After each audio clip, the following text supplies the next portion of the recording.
Sabunçu rayonunda təmir işlərinin aparılması sakinlərin yolunu biraz da artırıb. Yolun hələ də açılmaması məsələsini isə müvafiq qurum münasibət bildirib.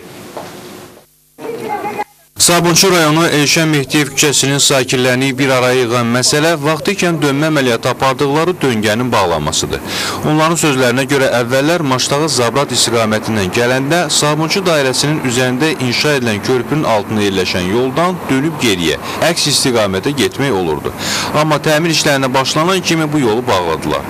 Sakinlərə də bildirdilər ki, bununla əlaqədar yolda dəyişikliklər ediləcək. İndi onlar təmir işinin başa çatmasına baxmayaraq yolun açılmamasından şikayət edir. Bir dənə xəstəni biz Sabunçu xəstəxanasına apara bilmərik. Gərək ya gedir Əzbə yoldan fırlanmalıyıq, ya bu alt yollarına gelib Sabratdan fırlanıb gəlməliyik. Yolları elə vəziyyətdə çəkirlər ki, bizim o yüzden bu yüzden keçidimiz yoxdur. Zabrata getmək üçün gedib Əzbə yoldan qayıdasan. O körpüdən yoldan keçmək mümkün deyil o biricə.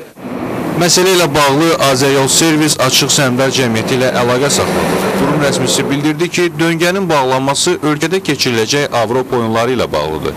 Çünki həmin yolda gələcəkdə bir neçə istiqamətlərin salınması planlaşdırılır. Dönmə əməliyyatını yarasaydıq, hardasa orada təhlükəli bir vəziyyət yaranırdı. Eyni zamanda hərəkət şiddəti də hesablandı. Mən deyərdim ki, gün ərzində, bəlkə də sutka ərzində 30-40-dan artıq maşın orada dönmə əməliyyatı etmirdi. Yəni, əsas orada ehtiyac var idi ki, şəhər istiqamətinə qayıtsın. Yəni, bu kompleks tədbirlərin həyata keçirilməsi ilə bağlı həmin, belə deyək ki, hissə bağlandı. Qurum rəsmisi onu da bildirdi ki, qarşıya qoyulan tədbirlər planı başa çatdıqdan sonra avtomobillərin intensivliyini nəzərə alıb məsələyə yenidən baxıla bilər.